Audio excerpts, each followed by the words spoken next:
നമസ്കാരം, മലയാളി വാർത്തയിലേക്ക് സ്വാഗതം.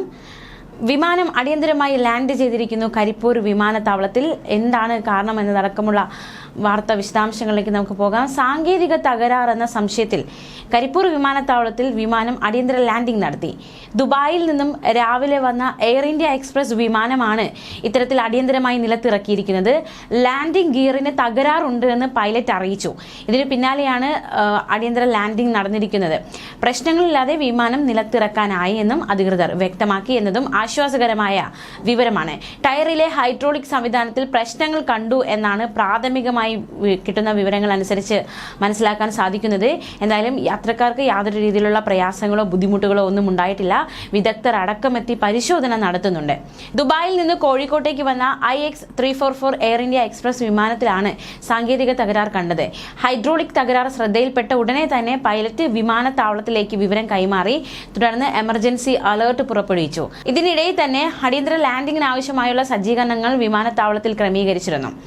ആംബുലൻസ്, ഫയർഫോഴ്സ് ഉൾപ്പെടെയുള്ള സംവിധാനങ്ങളായിരുന്നു വിമാനത്താവളത്തിൽ സജ്ജമാക്കിയത്. അതേസമയം മറ്റൊരു വാർത്ത കൂടി നമുക്ക് നോക്കാം. കാലിഫോർണിയയിൽ ഫാക്ടറി കെട്ടിടത്തിലേക്ക് കൂപ്പുകുത്തി വിമാനത്തിലുണ്ടായിരുന്ന 2 പേർക്ക് ദാരുണാന്ത്യം സംഭവിച്ചു. മാത്രമല്ല മറ്റ് യാത്രക്കാർക്ക് പരിക്ക് സംഭവിച്ചു. കാലിഫോർണിയയിലെ തെക്കൻ മേഖലയിലാണ് ഈ വിമാന അപകടം ഉണ്ടായത്. വ്യാഴാഴ്ച ഉച്ച കഴിഞ്ഞായിരുന്നു അപകടമുണ്ടായത്. RV-10 എന്ന ഒറ്റ എഞ്ചിൻ വിമാനമാണ് യാത്രക്കാരുമായി ഫാക്ടറി കെട്ടിടത്തിലേക്ക് കൂപ്പുകുത്തി വീണത്. ഫാക്ടറി കെട്ടിടത്തിന്റെ മേൽക്കൂര തകർത്ത് വിമാനം കെട്ടിടത്തിനുള്ളിലേക്ക് പതിച്ചു. ഈ അപകടത്തിൽ ഇപ്പോൾ മരിച്ചവർ വിമാനത്തിലെ യാത്രക്കാരാണോ അതോ ഫാക്ടറി തൊഴിലാളികളാണോ എന്ന കാര്യത്തിൽ ഒരു സ്ഥിരീകരണം വരേണ്ടതായിട്ടുണ്ട്. ഇത്തരത്തിൽ ഇടിച്ചിറങ്ങിയ വിമാനത്തിന്റെ ഭാഗങ്ങൾ നീക്കിയാണ് രക്ഷാപ്രവർത്തനങ്ങൾ നടത്തിയത്. ഫർണിച്ചർ നിർമ്മാണ ഫാക്ടറിയിലേക്കായിരുന്നു വിമാനം കൂപ്പുകുത്തിയത്. അപകട കാരണം കണ്ടെത്താനായി ഫെഡറൽ ഏവിയേഷൻ മന്ത്രാലയം അന്വേഷണം നടത്തി. പരിക്കേറ്റവരിൽ പകുതിയിലധികം ഫാക്ടറി തൊഴിലാളികൾ എന്നാണ് പുറത്തുവരുന്ന വിവരങ്ങൾ സൂചിപ്പിക്കുന്നത്.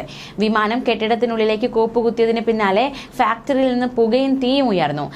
ഡിസ്നി ലാൻഡിൽ നിന്ന് 10 കിലോമീറ്റർ അകലെയുള്ള ഫുള്ളർടൗൺ മുനിസിപ്പൽ വിമാനത്താവളത്തിന് സമീപമാണ് ഇത്തരത്തിലൊരു അപകടമുണ്ടായത്.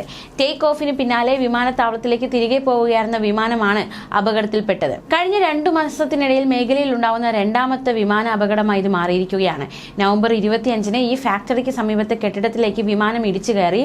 ആർക്കും പരിക്കൊന്നും പറ്റിയിരുന്നില്ല. എന്തായാലും ഇപ്പോൾ ഇത് 2ാമത്തെ ഒരു അപകടമായി മാറിയിരിക്കുകയാണ്. ന്യൂസ് ഡെസ്ക്, മലയാളി വാർത്ത.